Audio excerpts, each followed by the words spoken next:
Keep playing. Hey guys, it's Big Sexy with Big Sexy Outdoors. If you guys are looking for your bucks to be big and sexy like me, I recommend you go out and get yourself some Big Sexy by Domain. This product is filled with radish, turnips, and kale, and other vegetation to keep the deer coming back all season long.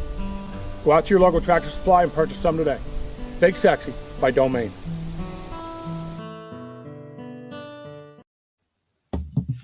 That's right. Hey, what's up, guys? All right, listen, I got to apologize in advance. I literally just sent Dawn our scheduler, and I couldn't. She just messaged me and said, Ben, that link don't work. And I was like, what do you mean? And then I looked at it, and I was like, I just sent like 6 people our scheduler. I must have just sent the same copied link over, so give her a second. She'll be on. You make me want to drink. I know. I know. No. It's not Dawn's fault. It's completely mine. Which is fine, because I did want to bring up. We were off this week, me and the kid, the youngest one, and here he went to a birthday party, right? And it was at this place called Brushstrokes up in Schuylkill Haven. Okay. And what they do is they let you come in and you can paint ceramics, or you can paint these pre-sketched canvases and things, and they have some outdoors themed ones. But I told her, I said, hey, that I would put her stuff up here and let people know about her. She's up there, Schuylkill Haven, right on the main strip, right on Main Street. But they have a lot of pretty cool stuff, and like that one there and that one there. But her husband also does a fishing charter. Oh, cool. Yeah, so we were going to talk to him about having him come on. This one was kind of neat. I agree. Oh, that's very cool. There was a fish one up there like this. I'm not a fishing guy, but it was number 90. That's all I remember. But I cannot find it for the life of me right now.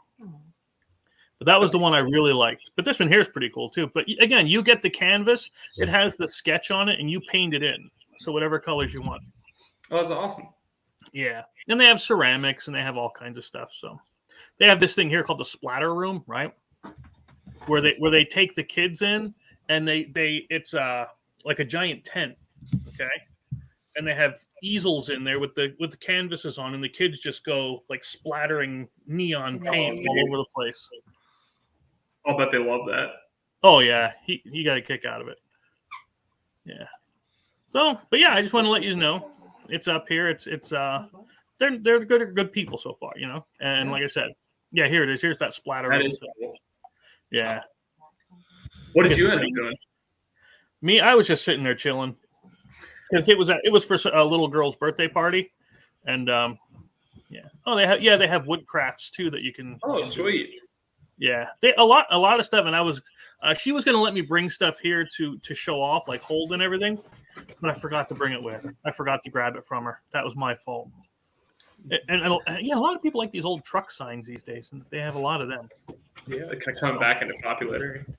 Right. I don't know if you guys see, but my made a boo-boo, but Dawn. Hi guys, I don't know if you can hear me. I'm not getting any sound. I hear nothing. We can hear you, so let me put a little message there so you can see that. Because if you can't hear us, that's no good. Hold on, Chris. I'm getting nothing.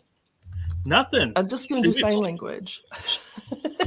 Can you guys hear me? Yeah, I got nothing. We can hear you. We can hear I hear you. nothing. Yeah, we hear you. Oh no. I can't hear you guys at all. I'm going to hop off and come right back on. Chris, she said she's going to get back on. But yeah, Barnesy, that would definitely be a good thing to just go like a almost like paintball, but with, dude, like the giant foam swords of paint. Could you imagine that? That could be kind of fun. That would be pretty sick.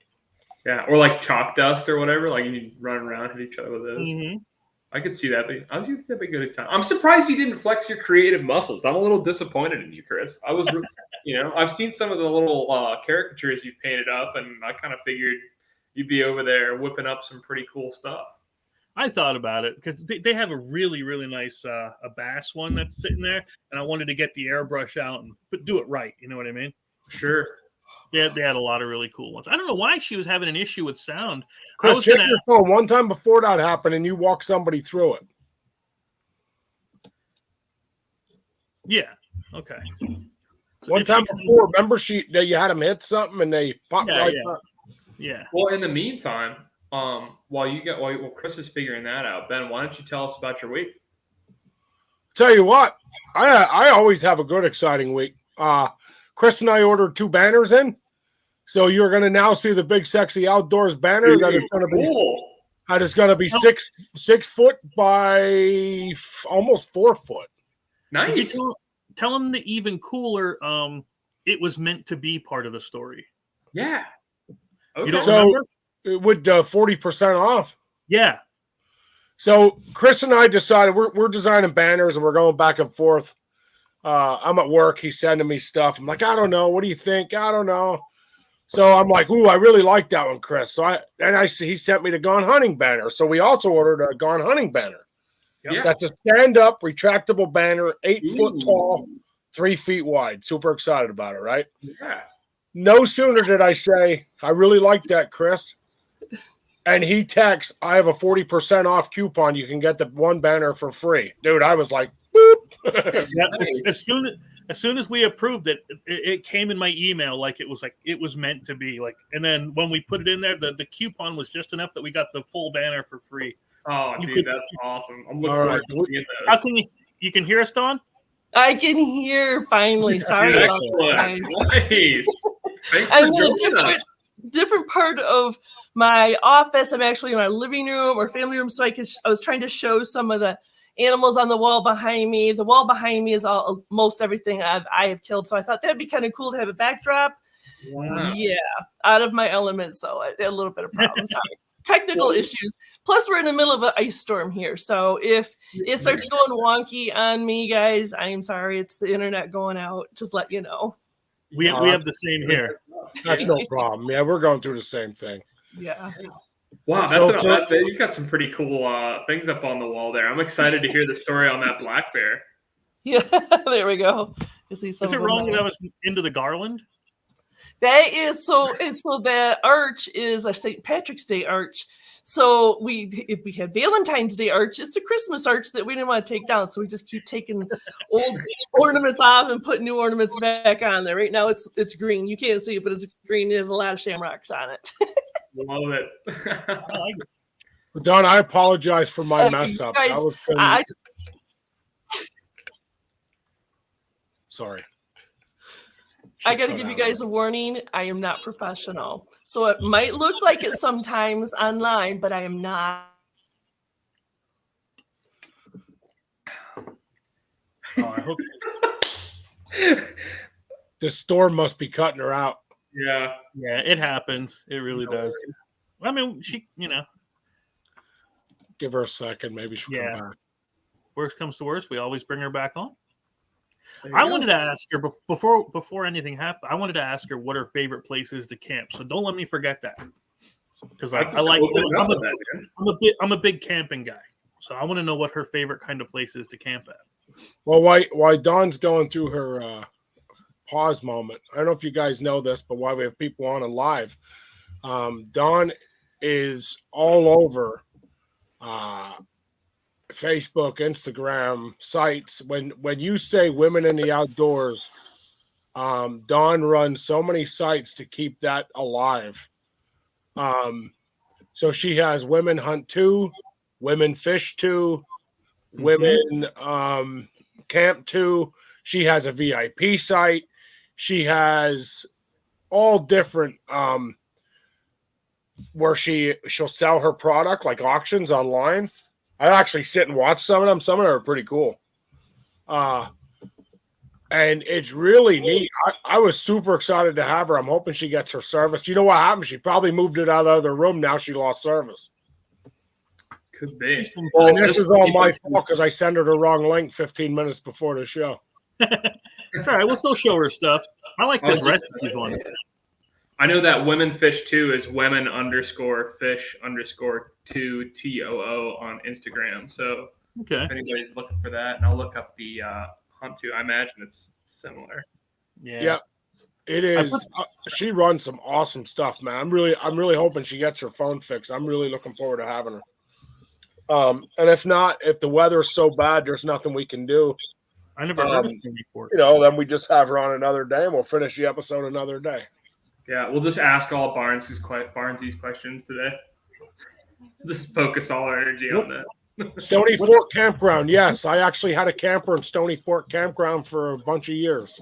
I never heard That's of it. out of Tioga, Pennsylvania. Pretty place? It is a beautiful place, and they have Stony Fork Hunting Reserve right off the side of that, where you can go hunt as well. Oh, awesome. Yeah, Dude, that's super cool. I know Chris, Chris had been talking to me a little bit about trying to put together some kind of like camping hunting trip in the future. And I'd be very, very interested in that. And I think we should have a whole episode where we just talk about planning for a camping hunting trip, what it involves, like how in-depth you can go with it, or like how off the cuff you can be. I think there's a lot of really cool things you can do with it, and it's always a good time to hang out with people on the campground and then off for a hunt as well. Yeah, I agree. I think that'd be really cool if we could all get together and do that. I think Chris and I spoke about that before. I'd love to get everybody involved with BSO in the same area at once. That would be awesome. I'd be down for it. The women hunt too on Instagram is it's very similar to the women fish too. It's women_hunt_2 TOO. So if somebody's looking for that, that's where you can find her. There it is. I'm just getting all the links and posting them quick too. So while we're at it. Yeah, while she's figuring out her stuff, we'll definitely still keep promoting her. Oh yeah. Absolutely. So there she is. She's back. Cool.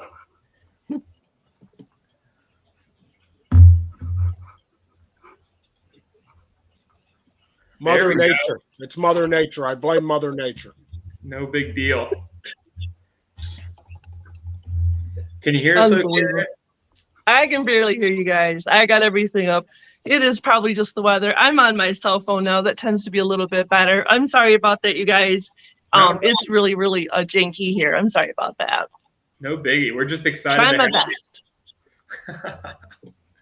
Cool. Well, Chris, actually, I know. Why don't we just jump into that if you're good with that, Chris? Why don't you ask her what you want?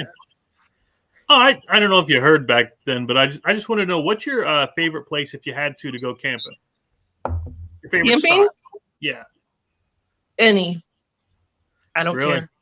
I just need to know ahead of time if it's going to rain, so I can bring the appropriate gear. If I'm in a tent, do I need to bring my own bedding? If I'm with somebody else, or say, we'll take care of it. Well, I need more information. I need to know if I'm going to bring an RV or if I'm going to be in an RV, if I'm going to be in the back of a pickup. I need to know all that. But of course, if it's something I control, then I have a little 18-footer that I pull behind my Avalanche, and it takes me everywhere I need to go. And I can hook it up, and I can take care of it myself. I'm pretty self-sufficient with it now. That's awesome.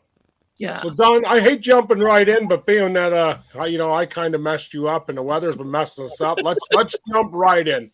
Tell everybody about yourself. About myself? Yep. Tell us how you started. Let's start there. What started Dawn in the outdoors? Question. In the outdoors? Okay. Well, that one's easy. So when I was little, I loved, I love everything outdoors. My dad would take us ice fishing and regular fishing, of course, and take us everywhere and do all kinds of stuff with us all the time. And he loved the outdoors. I loved it too. And he started taking my brother, who was 18 months older than me. He started taking him out and taking him different places. And I hear the word hunting come up quite a bit. I didn't know what that was about. And one time he was getting ready to go deer hunting. And I said, well, I want to go too. Oh, honey, this isn't for girls. This is for boys. Go see what your mom's doing in the kitchen. That's what I got most of my life. And that sucked. But at the same time, you just do what you got to do. You're a little kid. You just go listen to them and go see what mom's doing. But you're still always curious. Always kind of looking out in the garage. What is he doing? Why doesn't he want me to see him gutting that deer, cutting up that squirrel or whatever? And I always had the curiosity, but I just didn't have, the experience to be able to go with that. My dad died in a car accident when I was just turned 11, so I didn't get to go any further with it. I think that if I was, a teenager, a little bit older, he would have said, come on, let's go, you're going too. But at the time, I was just too young, and a girl, of course, but Later on, I met my husband. Now, my husband at the time, but we were dating, 17, 18 years old, and he was an avid hunter. So it just kind of all fell into place after that, because then, it was a whole different situation when he was trying to teach me, and more questions that I had, the more things I wanted to know about, he would answer those for me and help me out with it. And I remember not quite getting, there's that moment where it clicks with you and it all falls into place.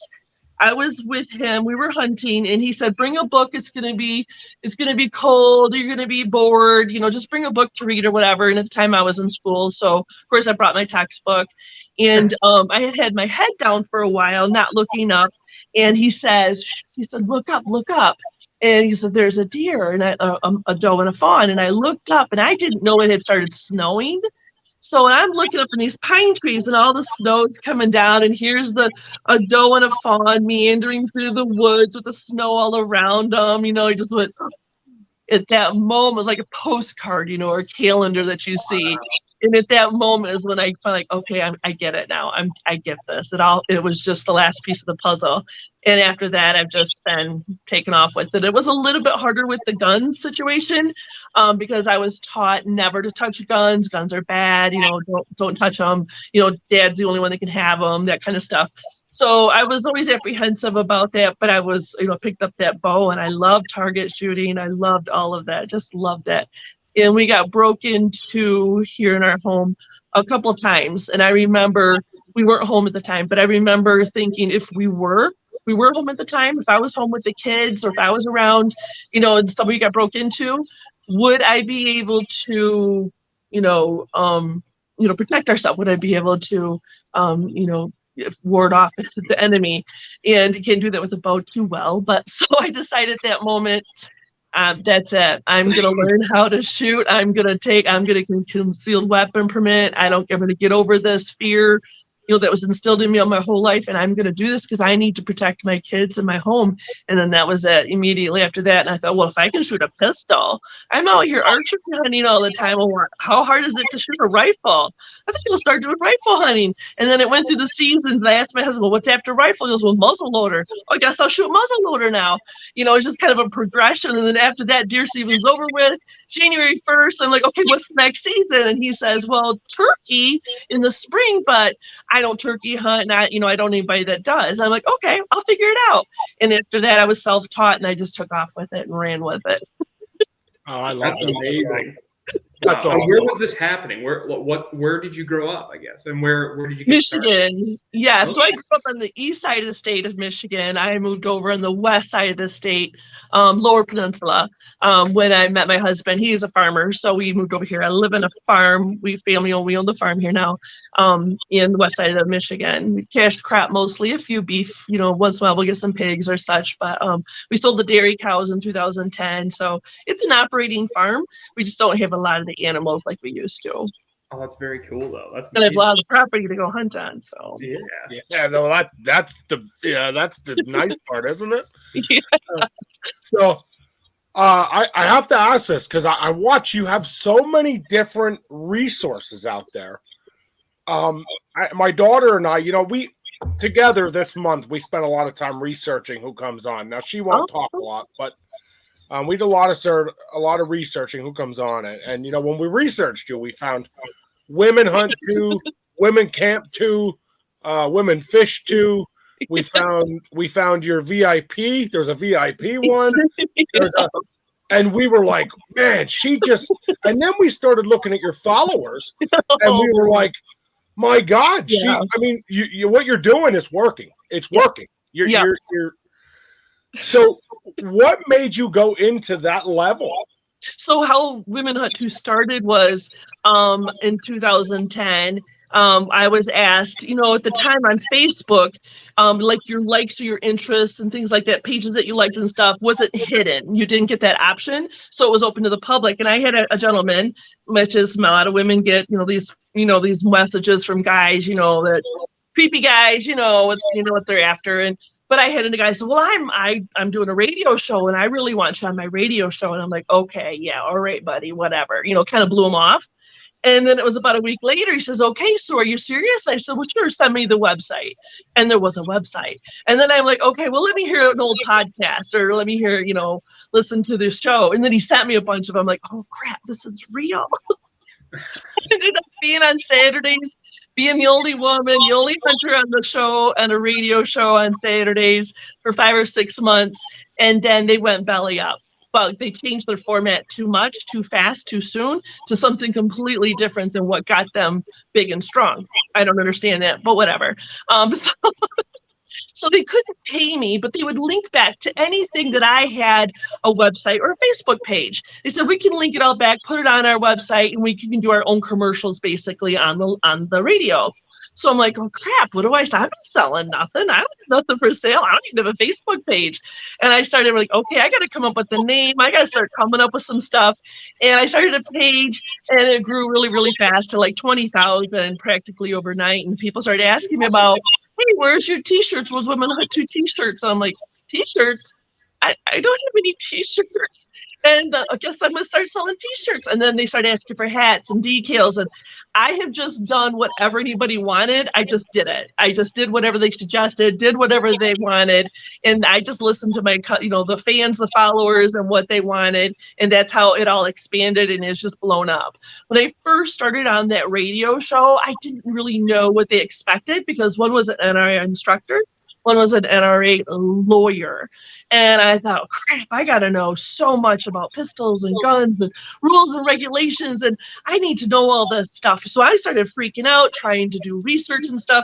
And it hit me after about the second or third show that I don't need to know all that stuff. I just need to know what I use, what I shoot. I need to know my gun, where I hunt in my area, and share that experience. And when I took that, all the pressure I put upon myself, took that all away, it just flew after that. Just showing, mistakes, showing the mishaps, showing what doesn't work, showing the rain, getting rained out camping, showing what's an alternative to camping, instead of, I'm saying not alternative to camping, but alternative to going home, which still blows my mind. How many people just go home when it's raining while they're camping?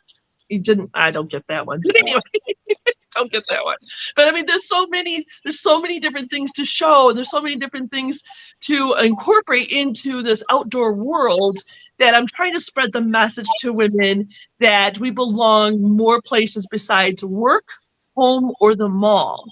We belong outdoors too. And what that looks like for me will look different for somebody else. But it's encouraging them to get outside, take the kids to the park, take the dog a walk around the cul-de-sac. Just get outside. Get outside. That's what it's all about.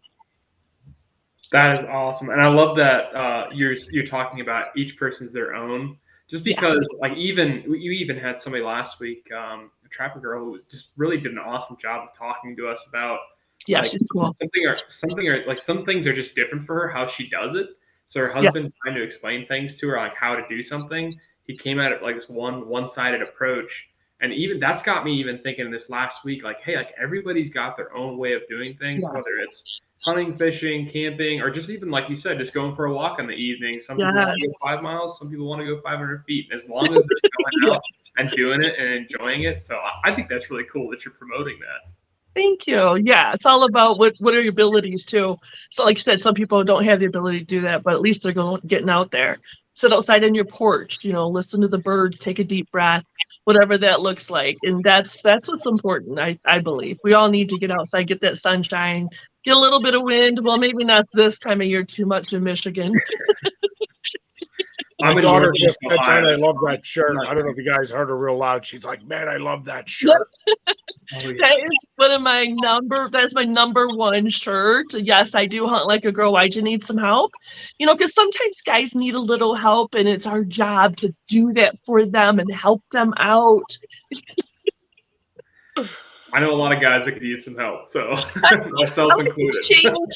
Like to change the narrative a little bit. Another one I really, really like is, not hunting isn't for everyone. Someone needs to stay home, make the sandwiches. WomenHunt2.com. You always get that women should be out in the woods. I get heckled sometimes at my expos and stuff, and I'll get crap from guys really bad. And at first, it was kind of shocked me, so when I first started years ago, I was like, "What the heck? I mean, how old are we here? This is ridiculous. It's like junior high." And it kind of bothered me, and then I thought, well, how am I going to handle this? Am I sit here and cry and whine and complain about it, or am I going? Because this is just beginning. This is going to get worse. And I gotta come back with something. And I would say things like, one of my favorite, I just heard Dolly Parton say it. If the guy walks by and says, women should be out in the woods, and usually it's in a whole big group of people as they're walking by my booth. And I have used this many times, yelled back, I told you come back here, you make me a sandwich. Or my favorite is, I told you if you come back here, bring me a whiskey. I've had 2 guys bring me a whiskey drink before and apologize. Or if who told you to take the duct tape off if I wanted to hear from you? Or I told you to wait in the truck, just something that just gets them back a little bit, make it lighthearted, make a joke of it. Or I think your mom's calling you, your sandwich is ready in the basement, something like that, just to get them, laughing. Because I've not one time have I ever had anybody come back and yell at me more or bitch at me more. Usually it's, oh my gosh, she got you, George. And like I said, I've had 2 guys come back and like, I am so sorry. I shouldn't have said that to you. Here's your whiskey. And I'm like, thank you. Well, that actually was one of my questions. One of my questions was, do you get any flack? So some of the other women said no. Some of the other women said absolutely. Yeah. Absolutely. Yep. For the farther north I go, I hate to say it, but the farther north I go, the worse it gets. Yep. Mm-hmm. Sometimes, yeah.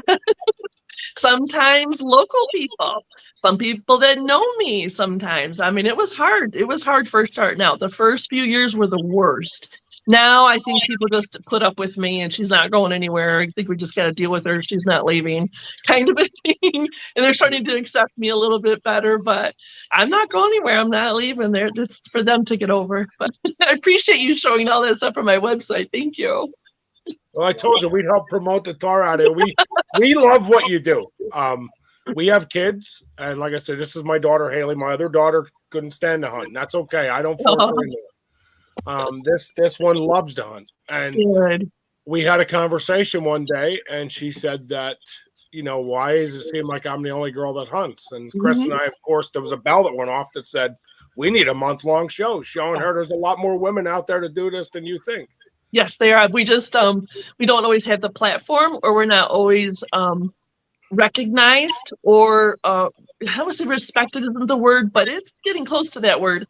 A lot of times I've noticed that a lot of people see another woman in the outdoors hunting or on a show or even online, and they think that their husband is there doing it with them or pushing her along, or she's dragging her along, kind of a thing. But they don't realize that's not always, don't get me wrong, that does happen, but that is not entirely true. A lot of times, I'm dragging I have 3 boys and I'm dragging them to come with me. I'm trying to get them to come along, and it doesn't always work out there. Being as a farmers, they're outside all day long. The last thing they want to do is go camping. But that's something that's really interesting. And I know I live in Northwest Ohio, and of course there's a lot of farming here too. And that's something I've actually noticed is it seems like fewer of the farmers that I know hunt than the people that live around them. And I always found that really interesting, but I think you're right. It's like they spend all the time outdoors already. Yes. So that's interesting. Yes, very true. Now, you said you have 3 boys, but I see on your website, I see a whole lot of young youth hunters. Yeah. On your website. So, some of those, tell us, are they sending you pictures, or are you taking them? What's going on? It's a little bit of everything. So a big proponent that helped me to grow my Women Hunt 2 page to 370-some thousand fans was doing fan shares. Like people would post their picture of their, I got a spike this weekend. I'm so proud. I'm so happy. And she would post it. And then I would hit the share button and it would go out to everybody. I did a lot of shares that way. And it was amazing because people were seeing different ways that women hunted around the United States and or in, in Australia, other places, Africa, otherwhere, around the world. Because where we hunt here in Michigan, they don't necessarily hunt that way in Florida even, or the same type of animals. So it was really kind of an educational thing too, especially with Sitka deer with the spots on them. Oh, dear Lord, people didn't understand. They thought that was Bambi that they were shooting just because they had spots. So that was a big educational thing. You use a lot of that and help build the page too. And I did a lot of fan questions. There isn't too many places that you can go online where a woman, especially a new hunter, can ask, like, okay, guys, what do you do when you have to go to the bathroom? It's different for guys, different for women. We have to have more things. We have to think about more things than what a guy would have to think about to do out in the woods. And I will ask those questions, and they will get so many different answers. Anything from bring an old coffee can and use the coffee can and put toilet paper in there and seal it back up. Anything from dehydrate yourself to use little shiwi funnel things. I mean, it's pretty intense, some of these questions, but there isn't too many places that you can go ask these questions. Things like, what do you do around that time of the month? That kind of stuff. These are just open questions that women need to know. They want to know, they just don't have a place to go to. And it really helped out a lot growing the page. Facebook just changed over my page to the new version. No more fan shares, no more posting to the page. It all took a dump. Mm-hmm. Yeah, we noticed that too. So my wife and I, when we went on our honeymoon, we went camping for a month, and we just went all around the West. And some of those questions that you have, obviously, that you were sharing and helping people, address those issues as women in the outdoors, things that I can't answer. I grew up camping, hiking, backpacking, and hunting, and I've got I can only give my opinions. I can't share my experience. And I know that was something she struggled with, to find answers and find people that were even willing to share, because it's amazing. Even though it's an everyday thing for every woman on earth, there's still like the stigma that surrounds the discussion. Yeah. And I think that's unfortunate, because it's just part of our biology, and it's part of who we are. And I'm glad that you're providing a forum for people to talk about it and to share those experiences, because I know that once she finally found a couple people that were willing to even level an opinion, that just eased her anxiety so much on, and it helped her enjoy the trip a lot more. So good for you for doing that, and hopefully there's lots of people that have benefited from that. I'm sure there are. Yeah, I've benefited it from myself. I mean, sometimes the questions that people ask me, I'm like, yeah, that's a really good question. I want to know that too. So it has helped me. It's helped me grow as a hunter as well, and also other people as well. It's encouraged a lot of women. They see, my biggest one is when they see like a young girl, because I have a junior pro. I try to keep one junior pro staff on my pro staff team every year, but it doesn't always work out that way. Right now, I do have a 14-year-old. I believe she's on there now. And she was shooting bow or archery for her team, and she went to state. She was doing so well. But so some of the girls will see a younger person, a younger girl on there. Or sometimes a lot of dads will follow my page for their daughters, because they're a single dad. They don't have any places to go and ask these questions as well. So they'll message me and ask me questions too. How can I help my daughter? What can we do? And so sometimes when they see a younger girl on the line on the Facebook post or any other social media pages, and they see a young girl, they think, oh my gosh, she's about the same age as my daughter. If she can do it, maybe my daughter can too. And that has helped out so much. That has helped them out a lot. I'm really, really happy with that. I wish they still had that capability. But again, like I said, you can't do anything about it. The Facebook gods have changed those ways. I'll be honest with you, Don. Talking to you a few minutes, watching your live. I was telling the boys I was watching your lives that you do in your. Oh, the Facebook. I love your energy. Your energy for me is everything. I absolutely just love your energy. And you're so honest in it. I love it. So embarrassing. You remind me of me, honestly, a lot, because that's me. I'm very blunt, very honest, outspoken. And that's probably my favorite part about you. You have no shame. You give honest, and I mean, I was so looking forward to get you on the show for that reason. Awesome. Because I was like, I didn't know what to expect. And I was like, man, I'm super excited. You know, You never know what you're going to get with me. That is for sure. you said you had to prep and watch, you had to really tone it down. And I was like, oh, man, I'm going to love this. Yeah. I get to talk to some of those ladies on those Facebook Lives in that sales, because we had during COVID hit, all of the expos were shut down, and I make 75% of my income for the year just from the expos. And if there's no expos, what do? You got to do something. I mean, I sell maybe 2 items a month on my website. I don't sell a lot. It looks like I do, but I don't sell a lot. So I started coming up with the idea of doing the Facebook Live sales. Nobody in the outdoors does it. Not one person that I've ever found. So I just kind of devised this whole thing myself. This was just all in my brain, trying to make something work so that I could continue, paying the bills and keeping things moving forward. And it's doing pretty good. So what's your plans in the future? I mean, you're growing like mad. What's your plans to continue to grow and to continue to help women and young women? Yep. So before COVID hit all that, I'm out pro staff for Cabela's, Yeti, and Habit Outdoors, the camouflage company. So in the past, I was doing different seminars and classes for Cabela's in their store in Granville, Michigan here. And I'm hoping, I was just talking to them before I came live, getting some dates set up where I can come in the store and do in some appearances.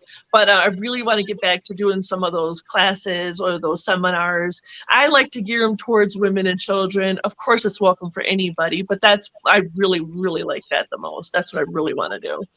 I'll be definitely looking out for that, because I know obviously we've got a few in the area between Ann Arbor and then Columbus and in Perrysburg too. It'd be really cool to get to meet you at some point in person. I know I've heard great things about just you speaking at those events, and I'm excited to see one myself.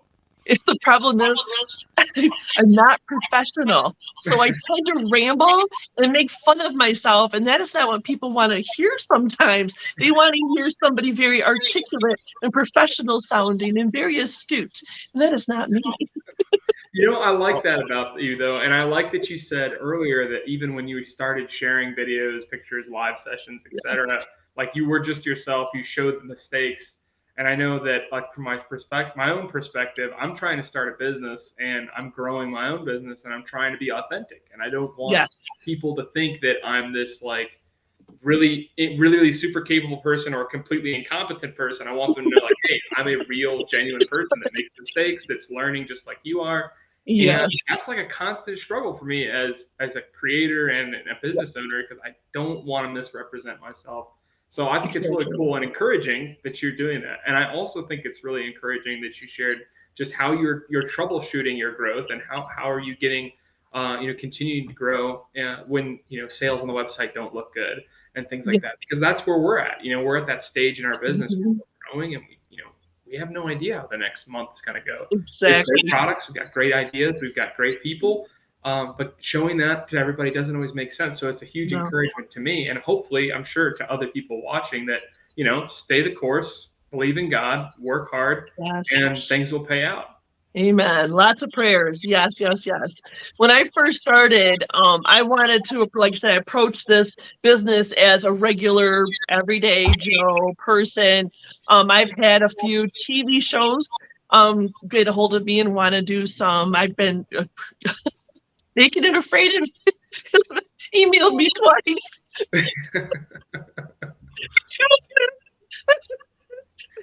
Oh, good. This isn't a comedy show. No, good.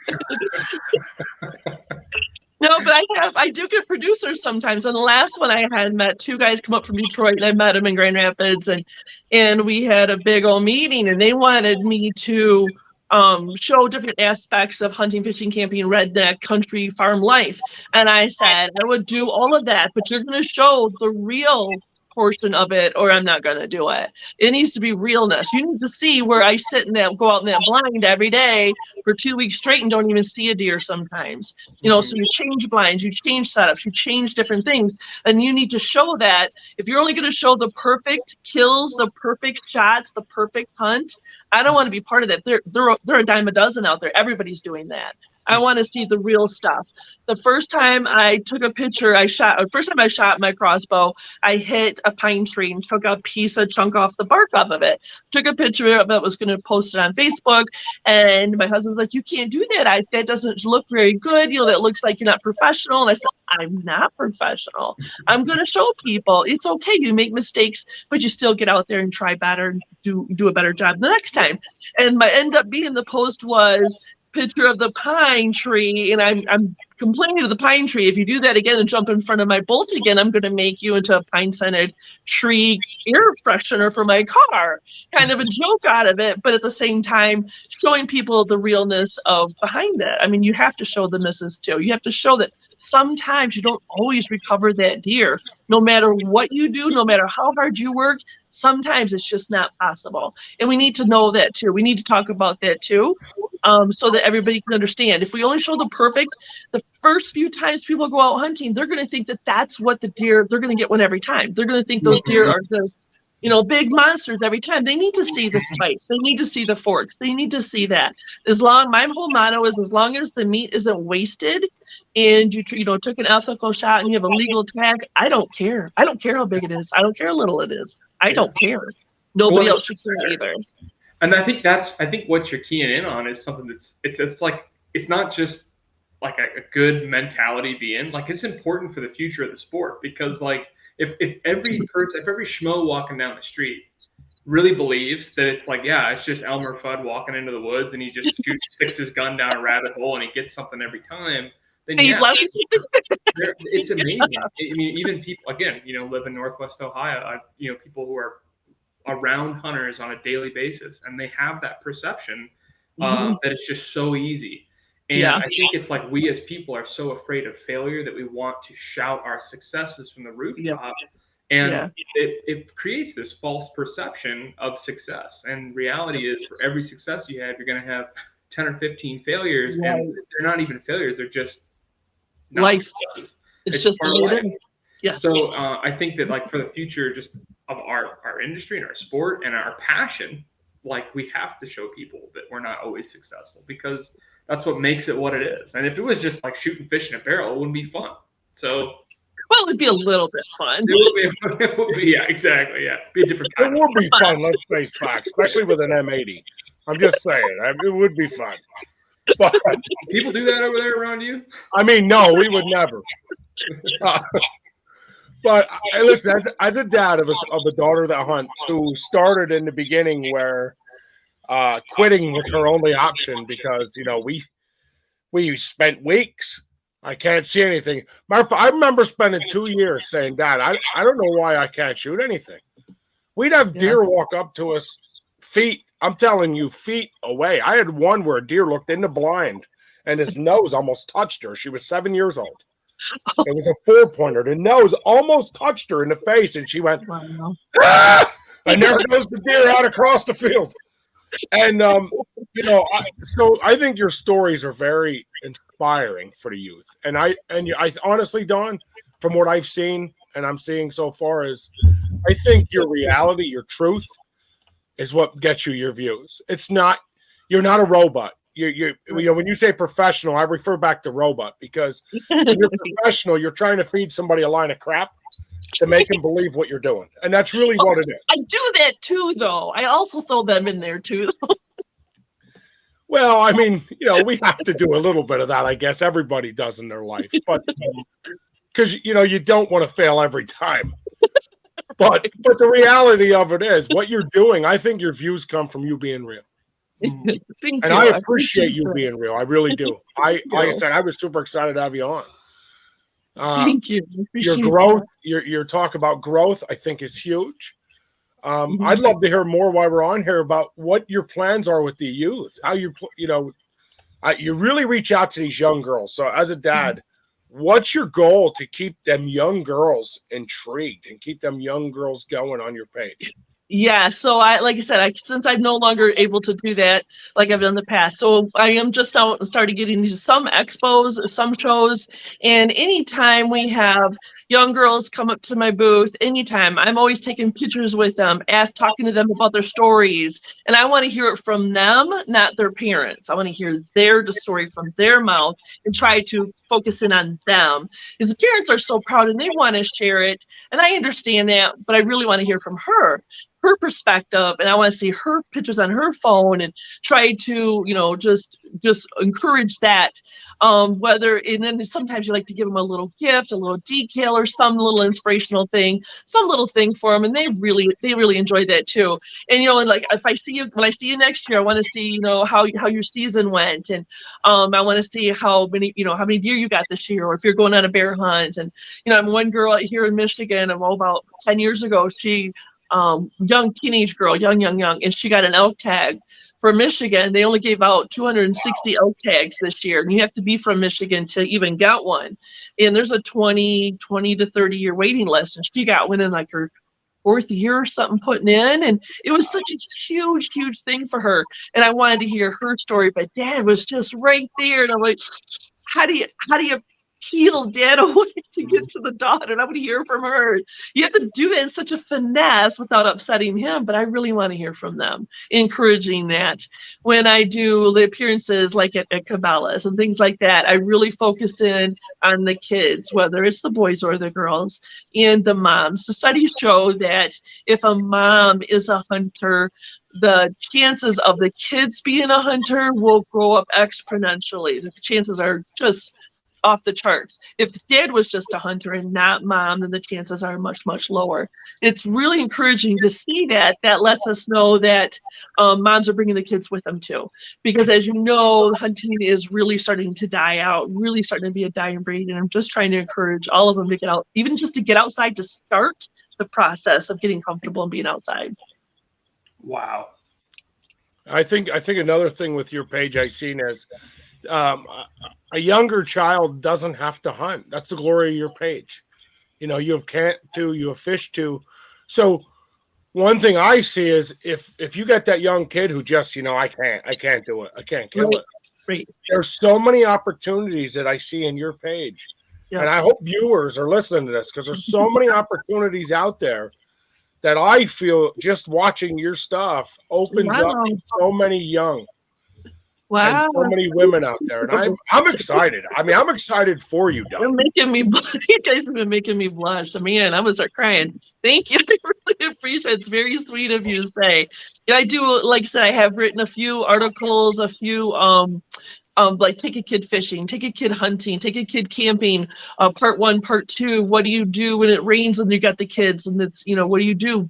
Different games, what can you do to encourage them to be, not be scared at night while you're camping? I mean, all these things need to be addressed. If we're going to get these kids to keep them outdoors, we need to start addressing some of those things. So I do a lot of those as well, if I get the chance. Look, I did a lot of those before COVID. There we go. I'm hoping to get them back again. Well, hopefully through the grace of God, we start getting all that back. It does seem like reality in life is coming back. So hopefully. and we asked this to everybody on here. I'm going to continue to ask this probably through every show is, how do you think, I can see your God-fearing, how do you think God has affected your success and in your life and all this? That's funny you asked that, because just recently I've always had God first on my pages, on my website. Right at the top left corner is the Christian flag along with the American flag since minute 1, day 1. I've always posted Bible verses and different scriptures, things that touched me, that meant something to me. And I have just been doing more so lately, and I have been really getting some pushback. Really pushback. If I wanted to get preached at, I would have went to church today. Why do I got to come on here and get this from you? I get that stuff all the time. And I say, you know what? It's right there in my description. It's in my tagline, God first. If you don't read what the page is about, I'm sorry about that, but you're not going to bully me into changing what I do. You're not going to bully me and Karen me to change things because your perspective, you're so special. You think I'm going to change my page and my growth for the last 12 years to meet your needs. no, sorry, it's not going to happen. I get bullied a lot, and it doesn't change anything. If actually anything, it makes me want to post more. Yeah, God's a big part of what we do. Yes, absolutely. You can see my dad. We put sermons on every week and try to get him on every week. He's been very sick lately. He's getting up there in age, but we get him on as much as we can. And he's when he feels up to a sermon, we get it posted immediately. Get him out there. God has been a huge part of our lives, and he's been a huge part of this podcast. I believe that. So if I have to sit here and be honest with you, Don, we had somebody booked before you, and they canceled, and I was like, yes, because I honestly, because I felt like they weren't right for the show, and I'm just going to be honest with you. I'm a straightforward. I was like, man, it's not, and I was watching your page and watching, and I was like, I'm going for it. I'm going to see. I was like, she got 30,000 viewers. She may say no, but you know what? God's telling me to ask, and you were like, absolutely. Yeah, absolutely. And I just, one thing it leads to, and I think Jasper will, agree to this, is every show we've done, especially since he's been here to see it, because that's the only ones he can prove on, is God has been a part of every show, and everyone we had on has been, without God, I wouldn't be here. No, so absolutely. I just love that. That's probably my favorite part of every show. Yep. I was telling you that I had 3 sons. My oldest died in a car accident 10 years ago. And people ask me all the time, like, how are you still managing? How are you still, positive spirit? How are you still doing this? And I said, it's not me. It's not me. It's God doing it. I'm just a puppet, literally. Wow. That's a pretty intense testimony. Yeah. I know. I would absolutely echo what Ben said. There's it's been a guiding principle in all of the discussions we've had to make sure that it gets mentioned, it gets talked about, because ultimately all glory goes to Him. And I think that it's really cool to be a part of that discussion, especially in a time when which is not new in history, but just it's easier to do now, to where it's so easy to bully people based around their faith and their genuine love of God. And I think it's really cool that you're standing up for it. I think it's good that Ben and Chris have come together here to make a forum where we can kind of re-inject that back into this space, which I think is really important. It's a very important part of hunting, fishing, and just outdoor life. Our mission with Browtown Innovations is to connect people with God's creation. And that's what we want to encourage people. Get outside, just like you said. Get outside, do whatever you can, enjoy it, and just use that as a centering experience, because He's there, He's with you. They've got a really cool shirt they just put together that's God in my tree stand, and I think that's I know it's just He's there and He's with us and He's guiding us along. We just have to listen. So. Good for you for allowing that to be a part of it and to speak His name, and the same thing for Ben and Chris. I know I'm super excited about it. So yeah, even better for you for not changing it and allowing your faith to stand strong. I've gotten a lot of grief. What are you guys thinking about all these revivals that are going on right now with these younger generation?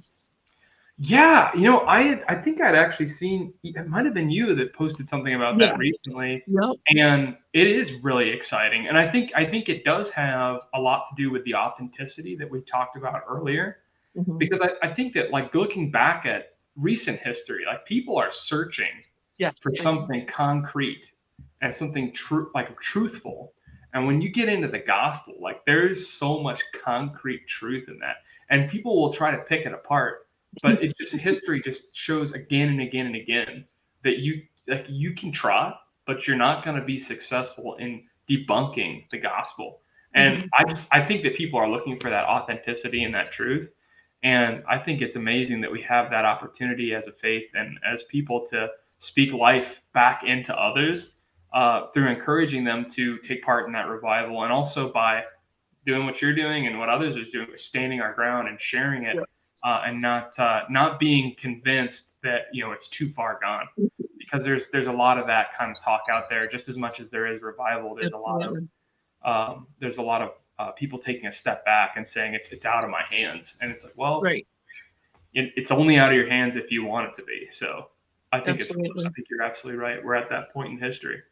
Yep, I have been getting a lot of violations and a lot of bannings on my pages because of my personal political beliefs on my friend profile. I never post any of the political stuff on any of my business stuff ever, never. But because of my political beliefs on my my friend page, my profile, I have gotten numerous. I mean, to the point where they're going to shut it all down and it's all gone, just gone away. Numerous warnings, bannings, violations. And it hit me one day, you know, just talking, you know, just really, really talking to God about this. What I need direction. Which way am I going to go with this? Because this could be all gone literally in a blink of a second. All they got to do is flip a switch and it's all gone. Everything I've built for 12 years, gone. And it hit me that I need to, you know, not post any more of that stuff, not posting anything political at all affiliated with Facebook or anything whatsoever. And it hit me that I'm still not going to shy away or back away from posting, whether it's a Bible verse or scripture or something that really spoke to me that day, or something that I felt led to share, or some kind of inspiration. Because I'll come up with different little memes and things like that on my own. And it hit me, if I ever get shut down or banned because of spreading the word of God, I'm good with that. Let them shut it down, right? That's what I would say. Then let them shut it down. I'm good with that. Yep. Yeah. I couldn't agree more. Too many people lose that word, and I know we're kind of off subject, but my God, we're on a great subject, and that is too many people lose the word faith. Yeah, I love when someone says to me, "Tell me how you can prove God is real," and I basically just go like this: "You see my children? Have you seen that tree? Have you walked outside and felt that sunshine?" Because I don't have to prove to you God's real. You got to prove to me that a gas popped in the air, blew up, and that created, because it is not that created. That is my Lord and Savior. Yeah. I want to prove to me that he's not real. That's what I really want to know. Absolutely. The word faith isn't based on what's been proven. The word faith is what you believe. It's based on what you believe. And if you read, I'm not telling you word for word that somebody didn't write the Bible. Somebody wrote it. Jesus didn't write it. A disciple wrote it. So I'm not saying there may not be a word twisted or moved. I'll never deny that. Exactly. But you will never convince me Jesus isn't real. You won't. I mean, if you've seen what I've gone through in my life, and I'm still standing here, you won't win. You never win. And I'm still smiling too. Yep, good. So refreshing to hear, because like I said, not very many people will stand up, they will not have a stand for God, and I don't understand it. It's the only reason why you have what you have, why you're here with your family. That's the only reason you have any of that. Why wouldn't you stand up and acknowledge him? Well, I'm too afraid that's going to hurt my business. Too many people don't like it. Tough. Make it uncomfortable for them. Make them start questioning things. Plant those seeds.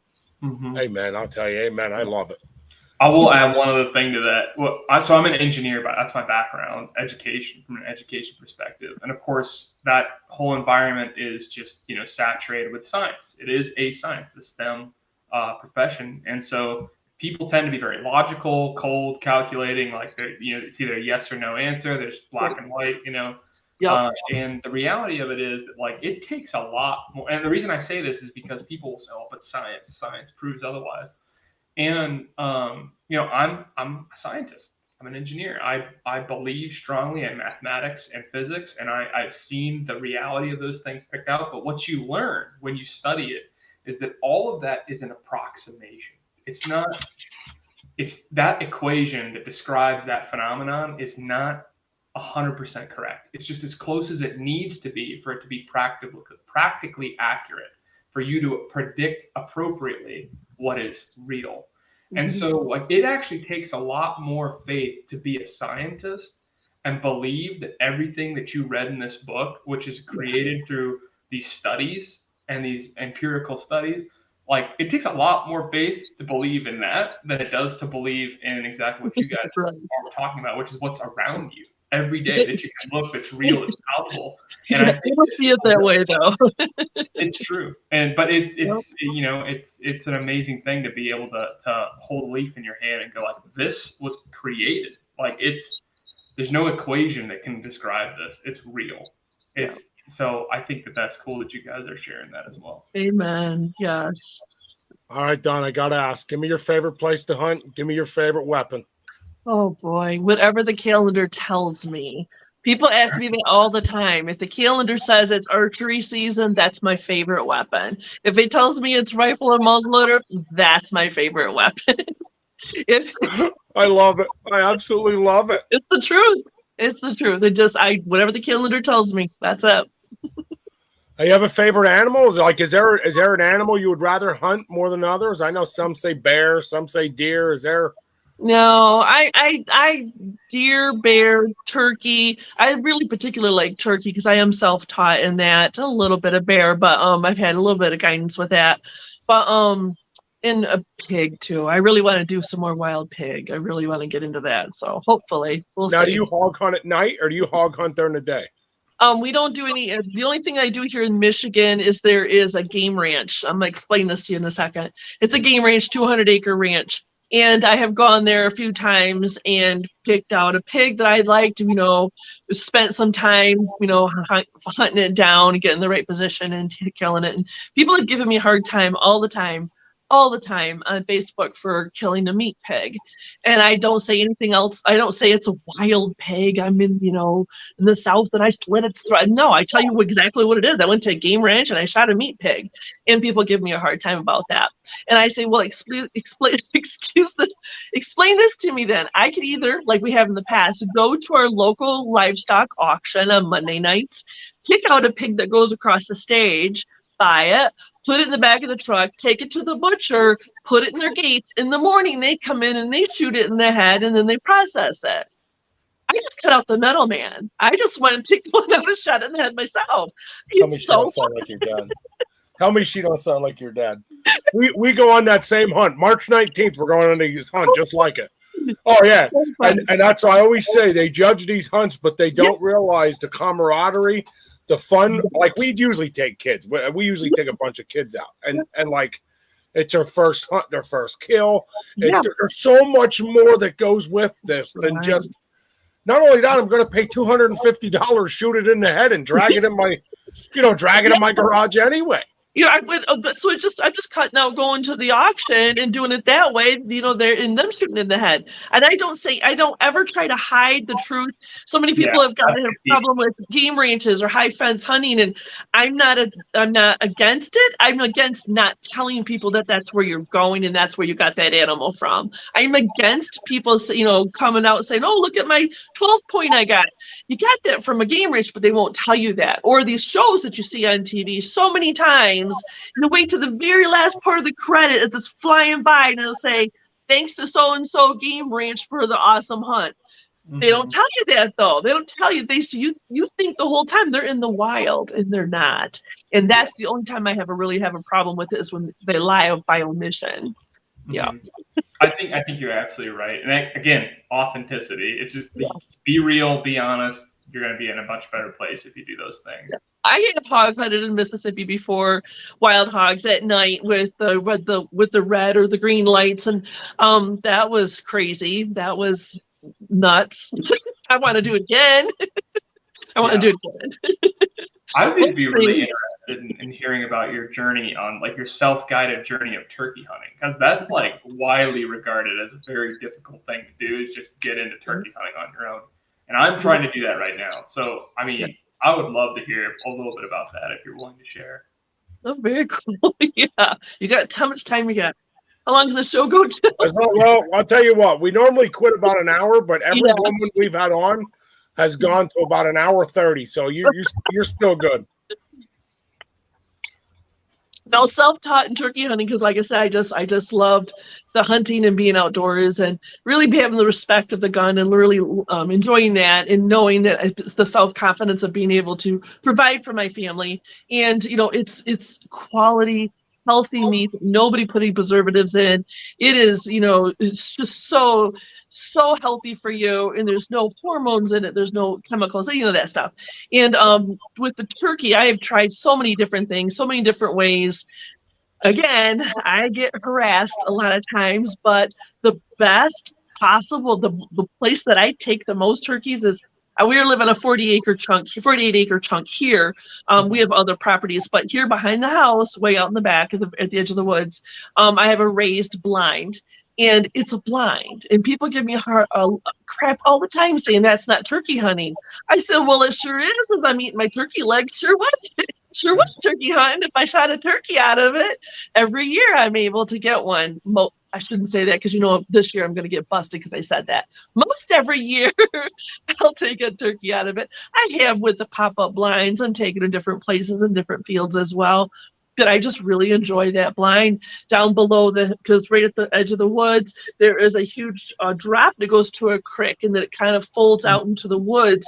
And in the spring, it's absolutely gorgeous. You can see way into the woods. And then, of course, all the wildflowers are starting to pop up and all the ramps and all the wild garlic and things are starting to pop up out of the woods. And so while I'm out there, I'll always grab a handful of ramps or the wild garlic, and then if I happen to get a turkey, you fry it all up at once. I love everything about the spring turkey. I really do. I've tried sitting on the ground. Some people will get close to nature. They got their back against that tree and they're down on the ground. Like I said, I've had people give me a hard time because I'm up in a blind and they say, you need to get down on the ground where the turkeys are at. You need to be one with them. And I say, do you deer hunt like that? And they, well, what do you mean? Well, you got to get where the deer are. Do you get down on the ground when you deer hunt? Well, no. Well, then what's the difference? Yeah, no, that's interesting. I've wondered that myself because it's like I've seen turkeys while I'm out deer hunting, and they'll walk like run underneath my stand because they're not used to being hunted from above. And I think should I like adapt this as a strategy going into the spring? But I haven't tried it, so maybe this year I'll give that a go when I try this year. So yep, exactly. I that's my favorite way. It just works out so well for me. I'm hidden more. I mean, I have been out there in a pop-up blind. I got 3 toms coming full bore, coming straight at me. Got my gun. I'm ready to go. I'm at the rest, and I could just pick out which time I wanted. Gust of wind came up, blew my bangs. It went up in the air and back down, and they all ran the other way. wow, That was it. Like, okay, that's not for me. All right, I got to get hidden more. So now, did you ever take one with the bow? No, I haven't, but I really want to this year. I really want to this year. I have not. I've never taken a spring with the bow, but I've taken fall with the bow, and I'll tell you what, that is the coolest thing in the world. Fall turkey? I had fall turkey already come in. I had a flock one time, a 30, come down the hilltop, down across, and I seen him come, and I was in a full draw, and I was like, go ahead, keep coming. Let me see if you get close. I had one at 12 yards. I smoked the whole top of his head off. Yeah, I was one time. That was cool. I mean, it was terrible at the same time. I want you to know. 30 feet in the air and a bird fly with no head is not fun to watch. Sure. Did you use one of those guillotine broadheads? No, I shot him with a regular expandable broadhead, one of them rocket bone crushers. Wow. Very cool. And I shot another one a year after that was same thing, and I shot it in the backbone. Shot it almost straight down, and it literally, God's honest truth, it blew the turkey in half. Oh, that's awesome. Oh, that's so cool. It was terrible. The bird didn't even move. It just went. Wow. That's what happened with that button buck I shot this year. Like I shot it from the front. I was in a low tree stand, only about 10 feet. And I just had a small window, so I knew I wasn't going to have another good chance. And I felt confident with the shot placement, so I shot and it entered just below like their equivalent of the clavicle on the right side, and it clipped the bottom of the spine and just down. It was like nice. I'd never been, I don't want to say fortunate enough, but I had never been able to place a shot and to get that effect. And it was like, I just had like take a double take. It's like, what? Yeah. Yeah. I'm not a fan of tracking, so that is my goal. No, I don't think anybody's really a fan of tracking. Oh, usually some people it's a whole party. They'll get all their friends and their buddies, and it's a whole thing. Yeah. So what's your favorite fish? You rather ocean, freshwater? Bass. Always bass. Always bass. That is my logo too. Is a skeleton of a bass. Yeah, from fish too. Really? That's cool. I would have thought deep sea just by all your pictures. I would have thought deep sea. Nope. Is that what you were doing down in Florida, deep sea fishing? Not this time. In the past we have. Not this time. This time we just did an airboat ride and some other little things. This time it was just, we just wanted to do nothing. We just wanted to just sit and do nothing. I'm gonna go back again in April for a week with my middle son. He goes bear hunting with me quite a bit. He's the one that got the elk this year. And then the second week, I'm going to go with my cousin for the girls' trip. But we're talking about maybe even doing a pig hunt down in Florida that first week with my son. So we'll see. The airlines don't like me very much when I travel with a rifle. I always get hauled into TSA 100% of the time. Wow. Always. And coming into the airport, and if it's a layover leaving again, they take me back into TSA headquarters again. Because they love me. Yeah, I've gotten pulled over from DNR a couple of times. You guys ever gotten pulled over from DNR? DNR, doing nothing wrong. They just pulled you over. Wow. I didn't know they did that. And they said, well, we see your buck on the end of on the back of your tailgate, and we want to check it out. Like, okay, but what about the 15 guys that just drove by with deer? You didn't stop them, but okay. And I get hassled quite a bit. That's not just a woman thing. I got busted for peeing in the woods. Yeah, I could see that. That's the truth. Peeing in the woods. I was on a private farm, nobody around. He pulled in, and then listen, he busted me for peeing in the woods, not having orange on because I wasn't hunting. I literally just wanted to pee in the woods. Right now, this is the best part. Then he busted me at the same law for hunting from my vehicle.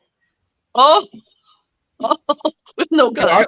I had $1,000 in fines. I beat every one of them. He was mad. That guy was furious. Good for you. Yeah, I've never got a ticket or anything. I've always checked out fine, but by golly, knowing that they're always watching, not so much here at my house, but when I go out hunting other places is when I usually get in trouble, especially flying with the rifle. Flying with the rifle into Canada, worst thing ever. Worst thing ever for me. Always get hassled. I mean, to the point where I'm scared. But I've always checked out fine. I don't have any issues, and they always let me go and on my way. But it's just that process, and it's always that scared moment of them trying to find something. And sure. So I gotta ask this for the viewers: what's the process? What do you go through when you go through customs? Granted that you're not giving legal counsel. Yeah, don't give me legal counsel. But what? Yeah, I agree with that. But like when you go through, what's the issue you seem to have the most when you go through customs? So are you talking in the United States or when I go to like Canada, go outside? Well, they go into Canada. It's different. I can only tell you what happened to me several times. Driving or flying. Flying is the worst. You guys, this is a really long story. You guys aren't going to believe half the crap I'm going to tell you, but it is bad. It is bad. So I'm flying out. It's 3 layovers from Grand Rapids to Chicago to Toronto to Halifax, Canada. Okay. So I get there, flying into Toronto. They say, ma'am, you want to come with me, please? They pull me out of line of all these people. Come with me. I go into a special room. You don't know what you're there for. They take your luggage and everything. You have no idea what you're doing. You're just sitting there waiting for them. They come in, they bring my rifle in, they throw it on the table, and they say, open it up because I'll have the key. They can't open it up without the key. So open it up. The key, they look inside, the paperwork and everything's inside. They say, okay, everything's good. Okay, shut it up. Okay, go ahead and go. They take the gun back to the belly of the airplane. We're still in Toronto. We're still in the exact same airport. I have not left. I got something to eat, get back in line because now we're leaving 3 hours later. Get in line to get on the plane. Ma'am, you want to come with me? I could put that on a shirt. I hear that a lot. And you have to say yes. I want to say no. I really don't. I don't want to go with you. I really don't. But yes, let's go. So we go into the room. Exact same situation. We haven't left the ground. We're still in the airport. Brought it all back in again. Get my keys out. Open it up. Show it to them. They're in control of my gun the whole entire time. But they have to just keep checking something. I don't know what it is. I don't know what they're looking for. I have no idea. But you just got to do yes, ma'am, no, ma'am, whatever you say, ma'am. They take it away. Fly into Halifax. Ma'am, you want to come with me? What? Can I ask what I did? Nope, just come with me. Leave your stuff there. Okay. Get into the back room. This time it wasn't the rifle. This time they said, we asked you if you flew by yourself, if you're traveling alone. You said yes. I said, I did. They said, well, we were out there. We heard you yell to somebody and say hi to Jennifer. I said, my friend was coming at the same time from Utah. My flight was supposed to be coming an hour earlier, but my flight was delayed an hour because of you guys checking my gun all the time. It was delayed an hour. So we flew in at the same time, happened to come in the same corral at the same time. They didn't believe that. They didn't believe that. They did not believe that. And they made me sit there for another 2 hours waiting to get clearance, come back out. And they finally said, okay, ma'am, the next time you come in here, you do this, you tell us you're flying with somebody. But yep, okay, yep, I will. Thank you. And you go about your day and you go on out. The airport's dark. The poor guide is sitting out there. He doesn't know what's going on. He has no communication with me. I don't have a phone. They've taken everything. So he has no idea if I'm even on the plane or that I've even landed or anything. You know, the airport's black. It's hours later and you finally get out of there. That was the good way to come in. Leaving was worse. Wow. Worse. Dang, what So much worse. No, I didn't do anything. Everything checked out fine, but it was just worse. Get back, reverse it, going back into Halifax. Lady opens up the case. She says, what's this? And I said, well, this is the ammunition for the rifle. That can't be in the same case. Mind you, I just went 3 other flights and it was fine. This lady says, no, I don't care what anybody else says. You cannot have the ammo in the same case. They were in the magazine. That was not in the gun. It was just separate inside of it. And I said, okay, fine. She says, you'll need to check that bag. And I said, I'm not checking the bag for some bullets. And she says, well, you can't, that's what you have to do. And I said, well, can I throw them away? Why did I ask that? She says, no, you have to check a bag. I said, just a minute. I called up the guide. I said, hey, I told you not to leave the airport yet. Please tell me you're still here. He goes, yup, I'm still out here. I said, you need to come back into gate 4. He goes, all right. Walks in. I said, hold out your hand. I took all those rounds, put them in his hand. I said, Merry Christmas. Turned around, shut my gun case up, locked it back up. She was so mad that I didn't check the bag. I gave him all my ammo. What am I going to do? I'm going to check a $50 bag for, at the time it was cheap ammo. Now it'd be worth it, but back at the time it wasn't. And then get in there, get in the same thing, go to the TSA. Oh, it's awful, you guys. Get to the TSA office, check, open up, check the paperwork, shut it all up, get back in there again, take your boots off. There's something beeping on your belt, on your thing. It's always something. Everything's fine. Finally, get out of Halifax, get through Toronto, through all that. I'm now in the States. I am in Chicago. I'm 3 hours from home. Ma'am, you want to come with us? No. This time I did say no. I said, please, what is it? What? Just throw it. I don't even care where it is. Just throw it away. They said, no, ma'am, you need to come with us. Step aside. Because I'm beeping. I said, what is it? You guys would never believe what they said I was having a problem with. You know the little hand warmers that you break up and the hand warmers that you warm up 99-cent hand warmers? I had 3 of them. And they said I could use those as a bomb. Interesting. Wow. Like, I'm begging you, for the love of God, everything holy, just throw them away. Please throw them away. I just want to go home. There's so many things like that happen to me all the time. I don't know why. I don't know.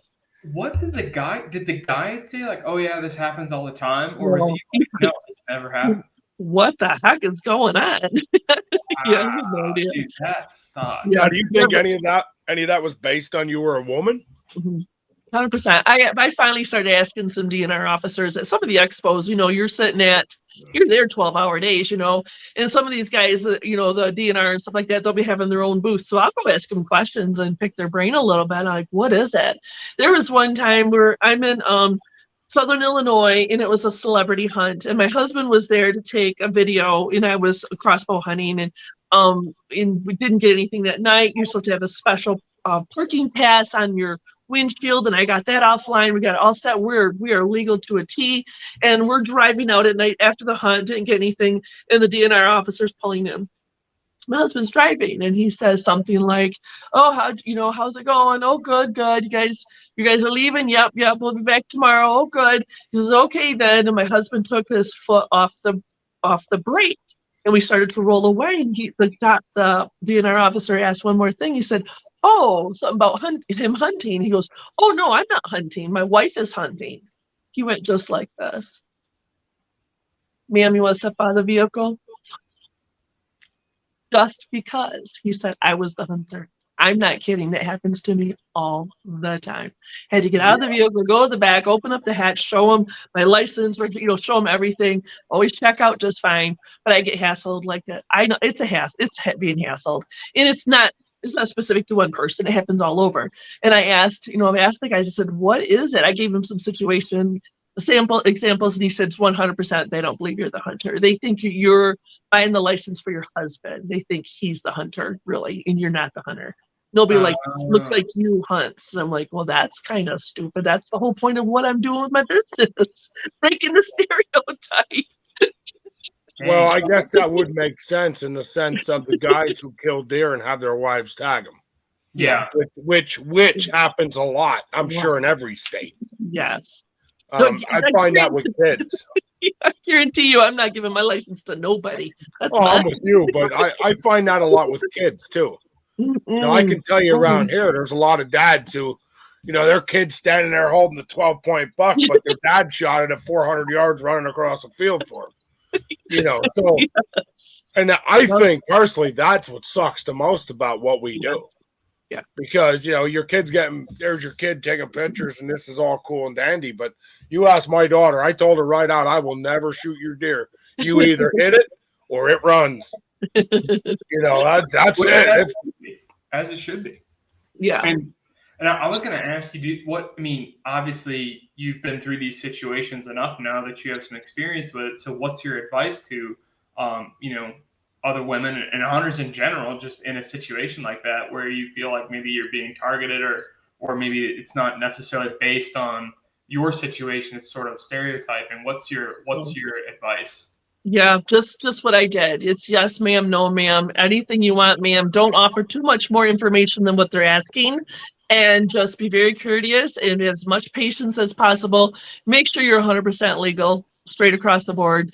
Make sure there's been times where I have left this farm to go to another, parcel down the road. I wanted to go hunt over there for some reason. I'll get almost there. We're talking maybe 5 minutes down the road, 4 minutes. And I forgot my license back here to change the pants or jeans or, shirt or something. And I've left my license at home, and I will turn around and come all the way back to get that license because that one time you got to be 100% legal because you got to have clean hands when you're going to situations like that. Yes, and you just keep your nose clean. So the other guy, one of the DNR officers did tell me, so next time give them your business card and show them that you're a real, you have a business with women in hunting too. You're going to get a little bit more respect that way, which is fine for me, but not for the regular Joe who doesn't own a business. You're just going to explain to them as best as you can and just, like I said, yes, no, yes, you do not argue with them. That is not the place to argue with them. If you get a ticket, that's the time to argue as a court. So best defense is courtesy, honesty, and a women hunt too t-shirt. And a hat and decals on your vehicle. I kind of like that. I'm not going to lie. I kind of like that answer. Well, listen, guys, we are at an hour 24, and we want to stay within our hour, at least an hour 30. I'll be honest with you, Chris didn't ping me yet. Usually by now, I'm getting pinged. You'll hear it go ping. Oh. And I'll hear, watch your time. Because what happens is we normally start losing viewers. After about an hour and 15, the viewers just start dying off. Yeah. We're still at 3 viewers, to be honest with you, so we're still ahead of the ballgame. Yeah. Well, we got 3. I mean, I'm at 3. We're still normally by now we're down to 1, so we're still ahead of the ballgame. But sounds like some of my lives. But Don, I'm going to ask you one final question here before we end up for tonight. But what's your advice to all the young hunters and women out there who maybe haven't done it or haven't experienced it to a point where they, fall in love with it? What's your advice to reach them? Yeah, that's hard because for a woman, we don't have the natural instinct to be a hunter. It didn't come with it. The Lord didn't pack that in our luggage for us when he made us. It comes more natural for men. So women have to kind of fight that a little bit. They have to have that natural curiosity, like I was talking about at the beginning of the show. If you don't have that natural curiosity and that natural want, you can't force anybody to do anything. Many, many guys will ask me, what can I do to get my woman hunting? Nothing. You're not going, no matter what you do, she might do it for a little while to make you happy, but it's not going to stick and it's not going to hold up long term. She has to want to do it. I think that pretty well sums it up to me, honestly. You know, and in your case, from what I've heard in the very beginning of the show, and I do listen, yours was beauty. You know, your story, you said the beautiful oh my gosh flower and the beautiful deer and the snow's coming and the deer coming out and you found beauty and added the curiosity, which just hooked you. You were there. And that's so my advice to anybody would just be listen to that, because there's a lot more in there than just killing, a lot more in there than just hunting, you know. Exactly. It's a bigger thing. Again, God is in your tree stand and you're blind. He's in my pocket. He's always in my back pocket. So that's huge. I super appreciate you coming on. I apologize. I sent you the wrong link in the beginning. That is completely my fault, and shame on me for that. I felt like an idiot. I said to them, guys, you're never going to believe what I just did. I sent 6 links out right before I get on with you for other guests for coming on. And I thought I copied yours, which I did, but I copied them to resend and then sent you theirs. And I was like, oh my God. Listen to my daughter. Oh my God, I just entered the wrong link. Maybe it'll change when he goes at 9 o'clock, or I don't know. What am I doing wrong? Oh, I felt terrible. So I am so sorry. No problem. I'm just glad you don't look at me. we appreciate you coming on. We actually, you are the final episode of Girl Power Women in the Outdoors for the month of February. Nice. And Love 2023. Love that. Thank you for having me on, guys. We'll have one next year too. Yeah, if you guys ever, need somebody or want somebody else's perspective down the road, just don't be afraid to reach out. Well, I really appreciate that. Now I want to close with thanking Tess Talley, Angie Cokes, and Linda White, who I'm actually going to get to meet. I think she's coming to PA. I'm pretty excited I get to meet her. Again, you too as well, Dawn. I appreciate your photos. I appreciate what you do. I appreciate sharing your Christianity and your belief in the Lord Jesus. And I just appreciate all of it, because, it doesn't just show me. It shows my little girl. It shows our fans, and it shows the rest of the world or anybody else who watches this, that all of this is bigger than you and me. Yeah, absolutely. And there's a greater thing in it. So I just super appreciate it. I love having you. I love your energy. I hope you continue to grow greatly. Yes. I'm going to leave you with one thing. Okay. And I got to leave you with this. I think you'll like this. All right. I was debating if it's the right thing to do, but I think it is. After discussing with you and seeing how real you are, I think this is the right thing. So I'm going to leave you with, Chris and I invented a board game. Now, we talked about getting the youth involved. Oh, yeah. We invented a board game we tried to use to bring the youth from their cell phones. I hate cell phones. To a level of hunting that may make them curious. So we talked about that curiosity. And I think this is what made me bring it to you, is the curiosity. Yep. So it's called Gun Hunting. And the board game actually is going to be here soon. We have 91 pre-orders. This is the Pennsylvania edition. And we are super excited for this. So you're going to, hopefully you start seeing us at some point with our own conventions and our own. So I think it's something super excited. I ordered a bunch of copies in just for me to give away. So I definitely want to get it out to you ladies. I'd like to see your opinion on it. Oh, wow. Yeah. So make sure you send us your Tess. I know I already talked to her to get hers. Linda, I'm hoping to have it by the time I see her. Awesome. Thank you. Yeah, we'd like to get you guys a copy. We'd like to get your opinion on it. Yeah. And just to see what you think. You could always either help make us better or you can make us feel terrible. Either one I'm okay with. Just tell me, is there any pink in it? Pink camo or purple? There's not. But we can make a girl edition. Yes.